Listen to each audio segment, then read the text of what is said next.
Bonjour à tous, c'est Céline de chez iPièces. Dans cette vidéo, je vais tenter de vous aider à diagnostiquer les problèmes avec votre four. Si l'écran flash et clignote, et quand vous allumez votre four, que l'indicateur de température ne s'allume pas, que la lumière intérieure du four ne s'allume pas et qu'aucune chaleur ne sort du four, il s'agit peut-être d'un problème de réinitialisation de l'horloge de votre four. Après une coupure d'électricité ou de courant, l'horloge doit être réinitialisée. Pour cet appareil, c'est assez facile. Il suffit d'appuyer ici et d'allumer votre four. Si vous n'arrivez pas à régler votre horloge, référez-vous à la notice de votre fabricant. S'il n'y a rien qui s'affiche sur votre écran, nous allons considérer les problèmes d'électricité. Les petits fours de ce type sont souvent branchés directement à une prise murale. Avant d'accuser la faute sur votre four, testez la prise murale en branchant un autre appareil pour voir s'il fonctionne. S'il fonctionne correctement, c'est donc le four qui a un problème et nous allons retirer le panneau arrière pour vérifier les connexions électriques. Attention, avant de procéder à toute réparation, assurez-vous d'avoir bien déconnecté l'appareil à la prise murale ou au câblage direct si c'est le cas pour votre appareil. Voici les câbles qui pénètrent ici et qui sont vissés par ces bornes qui alimentent votre four en électricité. Ces câblages doivent être très serrés, donc assurez-vous déjà qu'elles sont bien connectées. Et regardez aussi si vous voyez des marques de brûlure autour du connecteur. Si c'est le cas, il est conseillé de remplacer l'ensemble de cette pièce et de bien resserrer les fils. Si le connecteur final a l'air en bon état, la chose suivante à vérifier est la protection thermique de votre four. Sur ce modèle, je vais devoir retirer le panneau arrière pour accéder à cette pièce, la protection thermique, et la vérifier.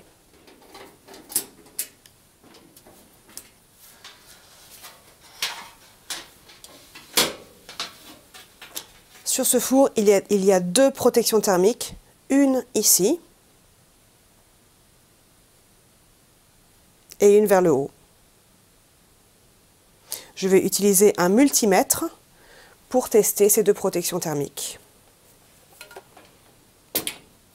Alors je cherche à avoir une continuité entre ce qui se passe dans le multimètre et dans ma protection thermique. Je vais retirer une des bornes, placer la sonde ici et l'autre sur le connecteur déjà branché. Continuité.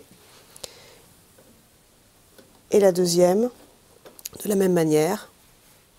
Alors sur cette pièce, il n'apparaît aucune connexion, mais après vérification, en fait il s'agit non d'une protection thermique, mais d'un interrupteur qui active le ventilateur de four. Donc c'est tout à fait normal qu'il ne se passe rien. Si je suis le fil, je vois nettement qu'il est connecté donc à cet appareil, à cette pièce ici qui est le ventilateur. Donc il est normal qu'il n'y ait aucune lecture de connexion puisque le four n'est pas allumé et le ventilateur n'est pas allumé non plus. Je vais replacer les bornes.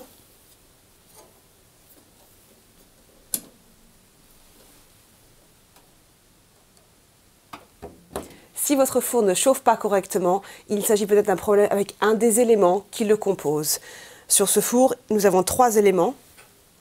La résistance ici du ventilateur, avec les bornes qui sortent à ce niveau-là. La résistance du grill, qui se trouve en haut, et à 4 bornes. Et la résistance en bas du four. Vous pouvez donc tester ces résistances indépendamment, encore une fois, en utilisant votre multimètre. Je vais tester le grill. Cet élément est composé de deux parties, donc assurez-vous de bien tester les deux composants. Et le multimètre indique une lecture de 53 ohms. Je vais tester le ventilateur. Une lecture de 20 ohms. Et la résistance du bas du four.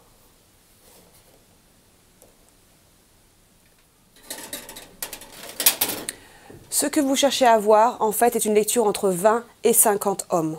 Si votre élément affiche un chiffre largement supérieur à ces données, il s'agira de remplacer l'élément qui est abîmé. Deux autres choses à vérifier sont les ventilateurs de votre four. Ici, un ventilateur de refroidissement. Ici, le ventilateur qui fait circuler l'air dans votre four. Il devrait tourner librement à la main, comme ceci. Si vous entendez un bruit strident, remplacez le ventilateur en question. Si votre ventilateur ne se met pas en route quand vous allumez votre four, testez les bornes avec votre multimètre pour voir s'il marche correctement. Non, je vais retirer celui-ci.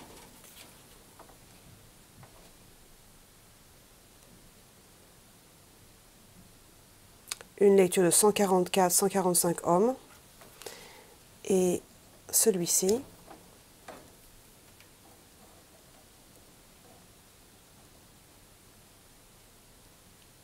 Une lecture de 90 ohms. Ces ventilateurs fonctionnent donc correctement. Nous allons maintenant passer au problème de thermostat. La plupart des fours sont équipés d'un voyant lumineux qui indique que le thermostat fonctionne.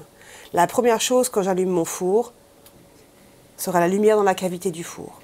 Puis quand je choisis une température et que j'allume mon thermostat, le voyant lumineux devrait s'allumer et il le restera jusqu'à ce que le four atteigne la température désirée.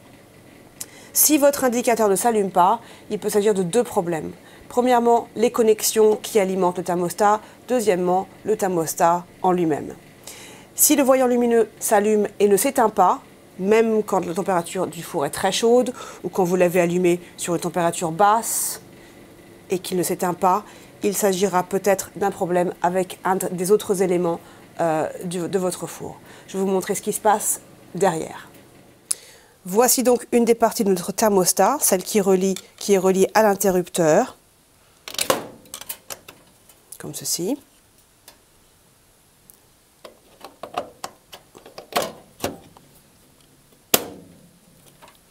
Et nous pouvons tester avec un multimètre pour voir si cette pièce fonctionne correctement. Alors, elle est reliée à l'interrupteur qui est en position ouverte pour l'instant, puisque je n'ai pas fait de connexion. Je vais poser mes sondes sur les bornes. Allumer le four, donc comme ceci. Et l'interrupteur est fermé et a fait une connexion donc avec le thermostat. Et l'interrupteur est maintenant ouvert, il n'y a plus de connexion. Donc ceci me montre que le thermostat est en bon état. Si vous avez besoin d'aide pour changer votre thermostat, consultez la vidéo que nous avons préparée pour vous aider avec ce genre de réparation. Un dernière astuce pour vous et pour prolonger la vie de votre résistance, quand vous baissez votre four, que vous voulez l'arrêter d'une température élevée, ne l'arrêtez pas complètement et soudainement. Mettez-la sur une température basse pendant 1 minute ou 2, puis éteignez votre four complètement. Cela aidera à évacuer la chaleur qui existe dans votre four et aidera la résistance à vivre plus longtemps. J'espère que cette vidéo vous aura été utile pour diagnostiquer vos problèmes de four. N'oubliez pas que toutes les pièces de rechange pour four et vos autres appareils électroménagers sont disponibles sur notre site internet ipies.fr. Merci d'avoir visionné cette vidéo et à très bientôt chez ipies.